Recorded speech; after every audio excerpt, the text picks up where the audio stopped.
All right, welcome back to another episode of Walk-Ins Welcome, where we are passionate about helping small businesses, urgent cares, patient care clinics triple their patient volume through digital marketing services and exceptional patient experience. My name is Nick Hort. I'm your host. Michael Ray is also your host. What's up, buddy? Technical difficulties, but that's okay. This is our third attempt to have this. So if we sound a little rocky on our intro, it's because we've done it 500 times. Yeah, apparently if it rains, the internet goes out, even though we're in a commercial building and the internet just... This is the third time we've started it, and we're just assuming we won't make it. But we're going to go through this because this is an important episode. If you go back through our episodes, so we like to look at we're marketing people. We like looking at numbers and seeing what works and what doesn't, because that's what we do for our clients all the time. And we noticed that you guys love our front desk receptionist, the impact of it, that episode. I don't know the exact number, but you guys love that thing. And How to Train Your Front Desk. How to Train Your Front Desk. Yep. And so this is like How to Train Your Front Desk 2.0 update, essentially. Yeah, I'm a little nervous about it, Michael, because it reminds me of Star Wars. I was talking about this a minute ago. Like you don't remake Star Wars. The original was perfect just the way it is. Leave it alone. The purist will hate you. No, what it is, though, is it's an update into maybe now 2023, where it was 2022 right at the beginning, or maybe even the end of 21 whenever we first cut that episode. And knowing that that's the one that people go back and listen to the most, we're like, well, let's expand on that a little bit. Let's add some context to it. Let's see how we can serve that front desk person a little better. We even have a chapter in the book that's dedicated to this. And then for the people out there who are going to the UCA conference, we'll be there. Now, by the time you hear this, you may have actually seen us there too. But we're passionate about this stuff. Yeah. And this is something we literally just had this conversation about another client 10 minutes ago about how we're getting stuff to them, and the person that's picking up the phone is confused. Yes. And the confusion is making them lose money.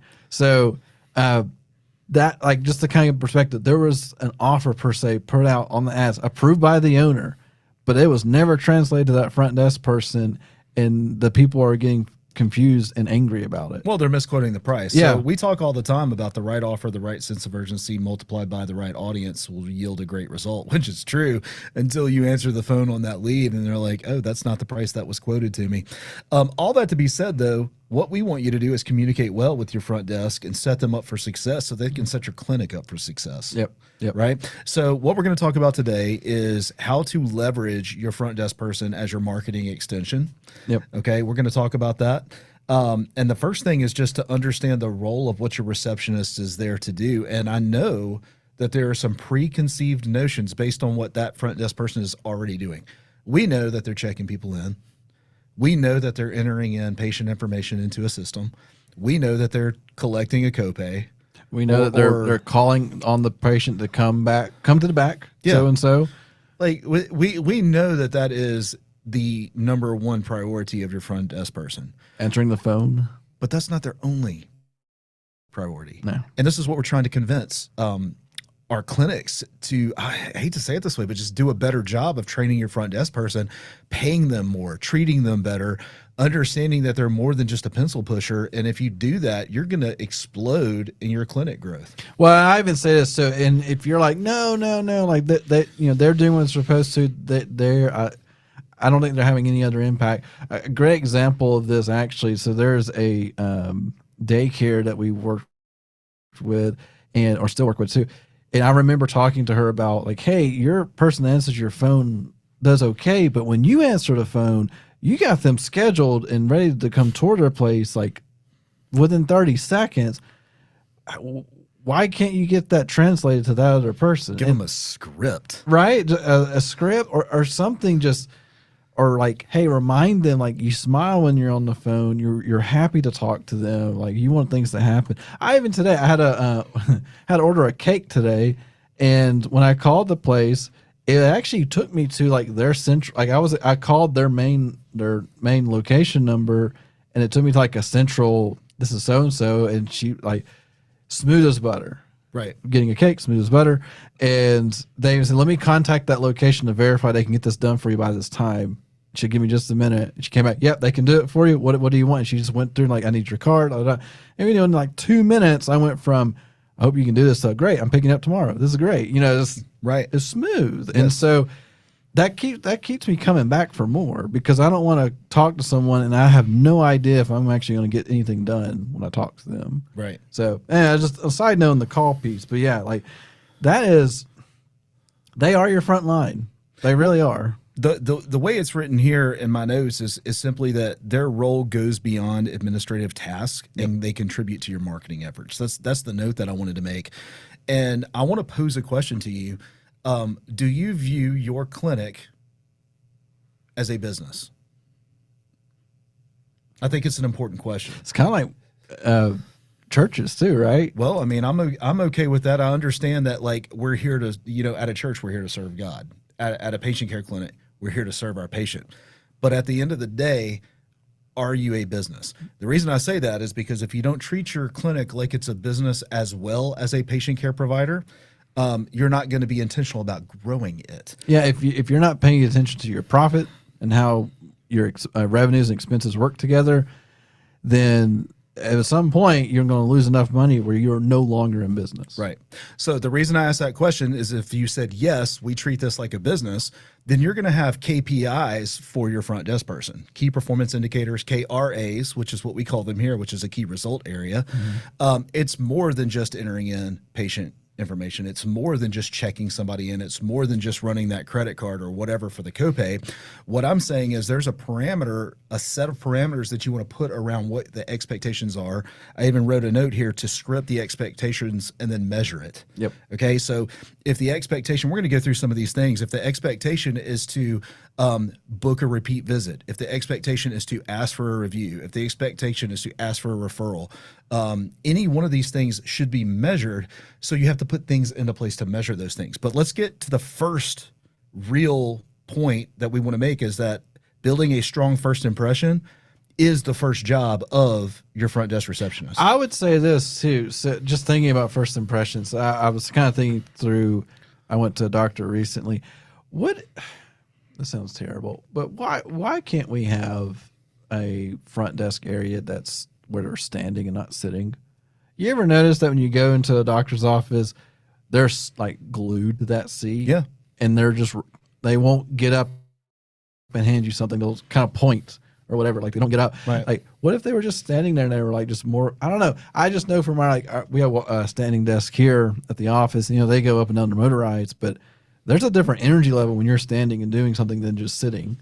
And I'm just like, that first impression, what if somebody's like standing there, like, it's a raised area, so it doesn't look like they're just standing over their desk, but they're like eye level with you. That'd be interesting to walk into an office where they are eye level. I think it's a reason to say that if you're 8 hours a day standing up. No, and I agree with that. That would be frustrating for anybody, I think. But I don't know, I just kind of think through. But that first impression's key, because if they're not having a good day, I'm already not having a good day because I'm a patient. Like, there's probably something going on. Well, you just made a good point, though. How hard would it be as a key results area, a KPI, a key performance indicator, is that when somebody walks up to your desk, you stand up and greet them? Yeah. Hey, glad to have you today. Who are you here to see? Which doctor? Well, let's get you signed in. Do you already have an appointment with us? Awesome. Can I go ahead and get your insurance card from you? Fantastic. By the way, how are you doing today? Oh, my goodness. Yeah. Like, don't be the Walmart greeter. No. Right? Like, don't just smile and hand them a sticker, which they don't do that anymore. I forgot they actually did that for kids. That's funny. But no, like that, like, let's walk you through this, because I mean, half the time if that's a brand new patient coming in your door, they don't know your process. Right. They're stumbling in because they found you online and they need somebody right now, and they're not feeling good most likely, and they're expecting to be treated well all the way through. Let me tell you what my experience has been with a front desk person, because the goal is for you to have a friendly tone and to be pleased that somebody's coming in there. Walk into any retail establishment in a mall. I know malls are rare now, but hey, welcome. Have a look around. Let me know if I can help you with anything. Like, they're glad that you're there. They're not, hey, what do you want? Yeah, exactly. Right. And that's been my experience for the most time, is a grumpy middle-aged or older woman who hates her job. By the way, there's a tip. If she hates her job, that's your fault. Sorry, I don't mean to be so crass, but that's your fault if she hates her job for one of multiple reasons. I'm going on a tangent. You haven't built that in your culture and what it should be. Or two, you hired the wrong person. Both of those things, or you allowed her to stay. Oh yeah, him to stay, and whoever it is. You haven't let that person leave. Yeah, so you need to gracefully push their butts out the door, right? Point I'm trying to make though is if you have that kind of experience happening on the front end on a regular basis, that is your fault as the owner, leader, manager of that clinic. That's something that you need to own and do something about, because we understand as patients that we are looking for a positive experience when we go into these. The vast majority of experiences that we see, because we see reviews all the time, are not positive. We're fixing it. We're helping our clients do better, and we're excited about it. Yeah. But that first impression is massive, y'all. They will remember that, and you need to make it a positive one. Oh yeah. All right. I even think about, if you're like a larger facility of some sort that has maybe multiple offices in a big building or whatever, like there's layers to it. Imagine if you had, because I've seen this at some hospitals where there's like a check-in receptionist that represents the hospital, and they give you like the directions of what to do, blah, blah. If they could just take it a step further and like let that be like the true check-in person. And like just the idea of, take Publix. We all know Publix. We all know like that's a high customer service situation, right? Right. Hey, where's the tomato sauce? It's not. Yeah, go pointing down halfway. There's 3 aisles down somewhere on the left. No, let me take it to you. Right. And then it takes an extra minute, but now I know where to go, and I had a positive experience the whole time. That's right. It sounds easy, but for some reason it's a struggle for people. But anyway, yeah, first impression, all the difference for sure. The other thing is, let's say the next thing is going to be your communication and your customer service. Yeah. Right. There's this thing that is called empathy, right? Now, sympathy is, I'm going through the same thing. I totally feel you, right? But empathy is, hey, I may not know exactly what you're going through, but we're here to help you with that. Yep. Like, I understand that that's a problem. In the urgent care space, they could be there for the flu. They could be there for, maybe they have their kid with them that feels terrible, and that kid is acting an absolute fool. Come on, man. You know what I'm talking about. Yeah. I got 3 boys. Mine will cut up, right? Some patience and some empathy go a long way. You could be a chiropractor and your front desk has somebody that, they could have some real back pain that's causing them to be miserable people, like jerks, right? But hey, listen, man, I know you're having a bad day. Gosh, that must be horrible. We can't wait to help you with that. Yeah. It could be somebody that is a massage patient, and they could be, I don't know, they could be anything. Like they could be feeling great. They could be whatever, but like having some empathy with them and their situations and circumstances. Hey, you just look like you need to relax. I'm glad you came in today. Yeah. Right. Those kind of things that builds trust and value and impression. Yeah. Well, like just like you take the empathy side and maybe even take an extra layer where I'm trying to explain this, but you see somebody they maybe they're waiting in the waiting room and they're at the Coke machine. They can't get a Coke because it's not working, whatever. And you go over and you give them one or whatever. Like there's some, you gotta be careful, of course. But what if your front desk had a stack of bottled waters underneath their desk, and they can just say, "Hey, by the way, free, this is complimentary water while you wait, whatever." Just something extra. Or I tell you, here's a good one, unrelated to healthcare. So we were in New Orleans. I forgot about this till just now, but it was actually it was so nice. Courtney was like, I have to give them a review. Do you remember the waitress's name? Because that was really nice of her. So we're leaving New Orleans. We have a 3-year-old, and we're past lunchtime. So we're trying to find lunch. We just left the Children's Museum. And so we're on Google. We're like, that looks pretty good. Really? And so I find this most 55-plus restaurant I've ever found. I didn't mean to. It just had really great reviews. And I'm like, when you open the door, you're like, oh, these are all regulars. They're all kind of looking at us type of thing. And it's all like the metal chair style with just the tablecloth. And you know what I'm talking about. But side note, great food, by the way. But it was one of those things like I saw, because I kind of have that default. If they have a children's menu, it should be okay. Right. That's my mindset. Yeah, they're welcoming. Well, this was like they had a children's menu, but they forgot they had a children's menu. That type of situation, because we were the youngest in there by 20 years. And and Addie's slowly having it come apart because the food was really good, but it took a while to cook because it was like actually fresh stuff.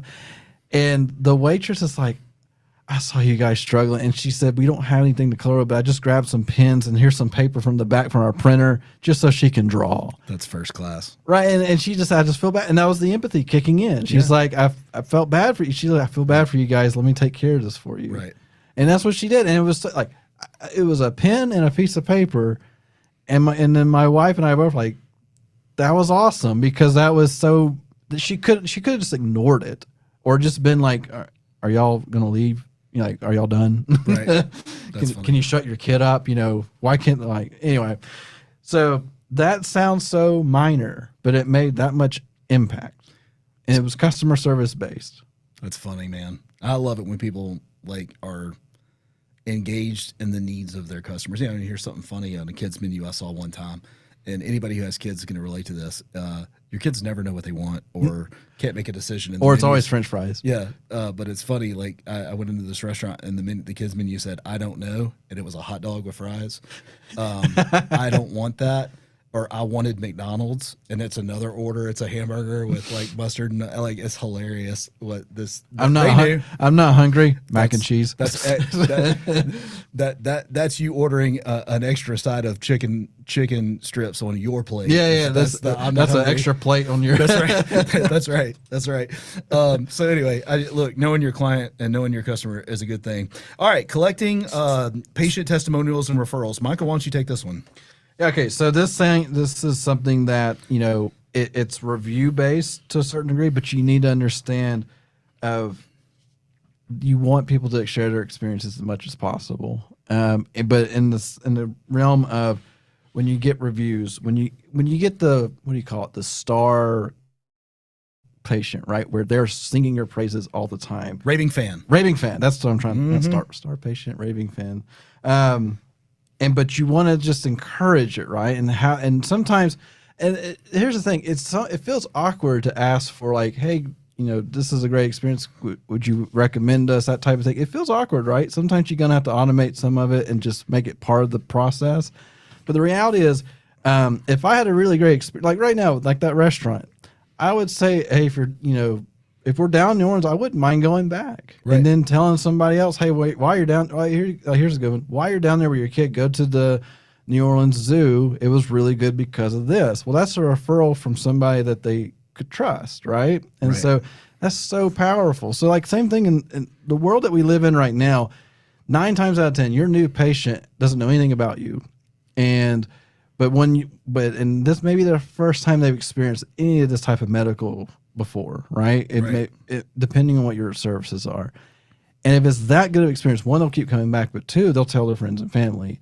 And then you can encourage that by kind of saying, this is what you could do. Like, could you refer us or keep us in mind? Here's this, here's that. You know, there could be a layer of what, I'm kind of losing my words a little bit here, but basically like an opportunity to reward them in some capacity. Well, I think people want to do a favor to a business that's treated them well, but I will tell you this. It's been our experience that you have to ask for a review if it's positive, and you have to ask them not to review you if it's negative, right? Like you have to do something about it. But to give some context to this, right? Like if you're not asking, you're just not going to receive. We've been working with an urgent care now for years. Great client of ours. We love them to death. They specialize in pediatric urgent care. And for one of their particular locations, like when we first started working with them, they had like a 1.8 star review. It was brutal. And it's because people have zero issue, especially in the urgent care space, no issue telling you about their bad experience because they felt bad already. Like that's just your plight. So you have to go out of your way to get the positive reviews. Hey, 2,300 requests. 2,300, Michael, 2,300. That's a lot. Requests for reviews to get them from a 1.6 up to a 4.2. Yeah. Okay. Now they did not get 2,000 requests. Like they didn't get 2,000 reviews. Out of that, they may have gotten 150. That's what it took to offset the negative reviews. And that's being intentional about it. Y'all, that's going out of your way to ask. So having your front desk ask, hey, you're going to get a notification, right? Of a review request. If you had a good experience here, we'd love to invite you to leave us a 5-star review. Yep. Okay. And if you did have a good experience, please contact let us know. We want to do right. We want by you. to right the wrong if we can. That's right. And look, don't go crazy, right? You don't want to be violating HIPAA stuff. So Yeah, we'll talk about that on managing here in just a minute. But yeah, and sometimes you have to give some incentive. Like we actually oh yeah, tell that story, man. Is it? But the cooler. Yeah, the cooler. Yeah, so we actually talked about it. Yeah, so real quick. So this is a real thing. So we're not just making up stuff or pretending like this would work. This actually does work. So we had a urgent care, brand new urgent care, by the way. So that's like the hardest part. So startup urgent care Came to us through this podcast, by the way. was a listener on the podcast, reached out to us, you know who you are. And they like, hey, we're starting one in the state, blah, blah, blah. We want you guys to do digital. Great. Well, brand new urgent care, right? So like, I mean, right now they are 6 months old. Yeah. Give or take. About that. About 6 months old. Guess how many reviews they have? Tell me. Over 300. Over 300 reviews. Gonna Strategy. 5 out of 5 average. Yeah, 5-star reviews. Like literally 300, 5 out of 5 rating on Google right now. Unheard of in the urgent care space without being intentional, that's for sure. So, and guess what? 3 months ago, they were in the teens. Right. Like, not a ton. What happened? What'd they do, Michael? They listened to us. Shameless plug. They listened to us. No, No, tell about it because it's important. This is good. it's a giveaway. But it's not just like a simple giveaway. It's a giveaway that people want to go for. Now, granted, you cannot say, give me a 5-star review for this giveaway. It says, give me a review of some sort. I say honest review. Give us an honest review. Register to win a Yeti cooler. An expensive $300 to $500 Yeti cooler, right? That sounds like an investment. It is. It's called your online reputation. You want to invest into it. This is one very clear, repeatable win way of doing that. And this is not the first rodeo we've had with a client when we said, do this and it'll work. Did it with the dentist. Yeah. That's where it spawned from originally. Yeah, it works. And it works oddly well in medical, of all places. We had a daycare that did $25 Publix gift cards, and it was going so fast that Google throttled them. Anyway, so they literally said, I don't know the exact time frame that they had like on it for how long they would do it, but give us an honest review and you have a chance, enter the chance to win a Yeti cooler, a legit Yeti cooler. Yetis are still a thing, and here's that. And all of a sudden, we were looking the other day, like, holy crap, they got over 305 out of 5 reviews. It's only a 6-month-old company. Like, this is unheard of level. Like, to the point where I'm surprised Google's like, hold up, this is a little odd. But I can tell you why they're not, if you want to know. Why? Because they're getting data from their cell phone. And that they're there. And they're it's Google geofences whether you want them to or not. And they can tell by your IP address that you broke the IP going in there. They know it's not a paid review. Like you're not paying for reviews. So if your phone pierced their business when you walked in there, they know that you're a legitimate business and they'll not throttle your review. Well, and then we're spending money with Google Ads. That may be a thing too. Like there are a lot of positive signals in Google's eyes saying, well, this is a legit company that's trying. Yeah, they're getting clicks. Those clicks are converting into people that are either going to the online schedule or they're going into the location. By that IP address, they can tell when they go in there and penetrate that IP. Yep.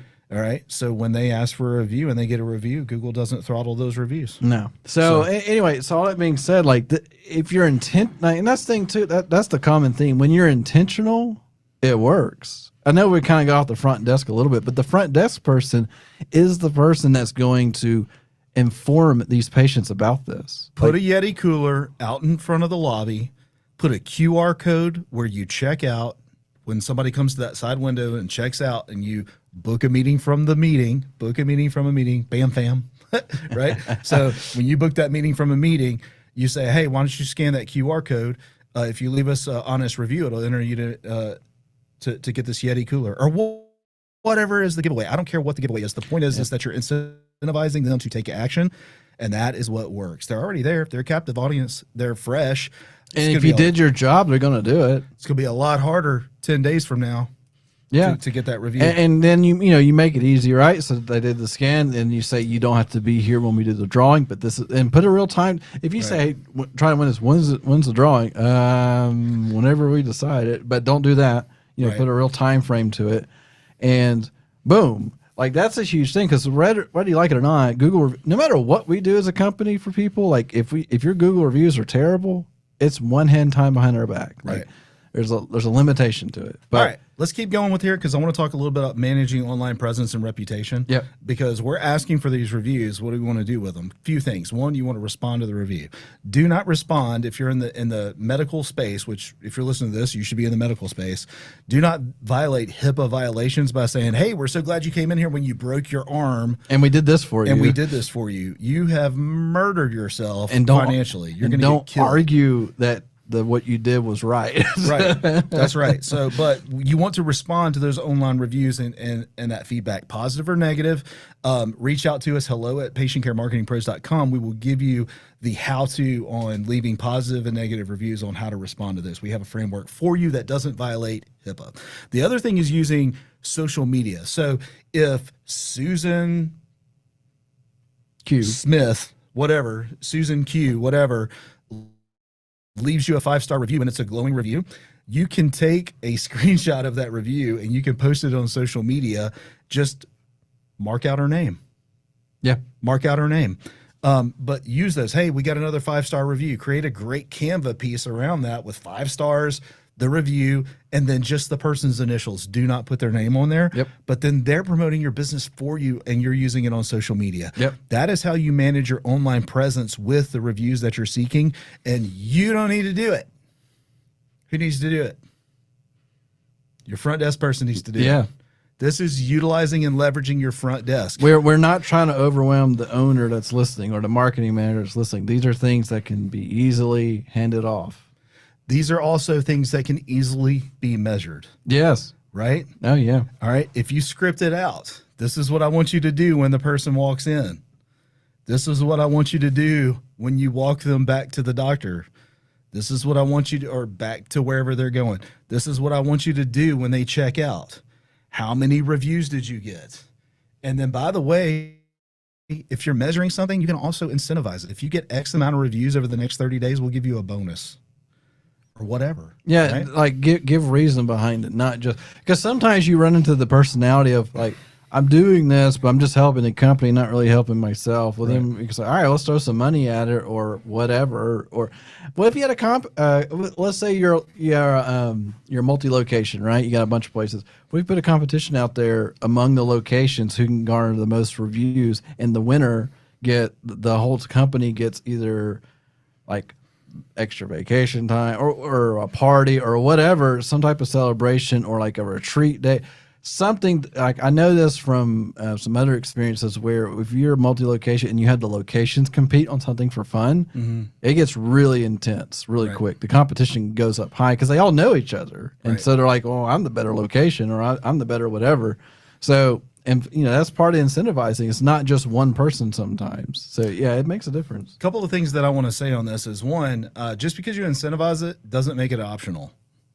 Write it into the job description. Y'all, this is an important part of the front desk. They are the face of your company. Whenever somebody walks into the door, it should be a positive experience. It should be an easy experience for that customer. It should be easy for them. Make it easy for them to leave a review. Incentivize those key results areas that you're measuring for what you've asked of your front desk from the marketing perspective. Are they responding to all the reviews? Are they using it in social media posts? Are they asking for reviews? All this should be measured and incentivized. However, it's not up for debate. No. All right. But here's the thing. Why do so many people that are currently in this seat not want to do those things? That's not my job. I'm air quoting for you. It's not their job because it wasn't written into their job description. Update your job description.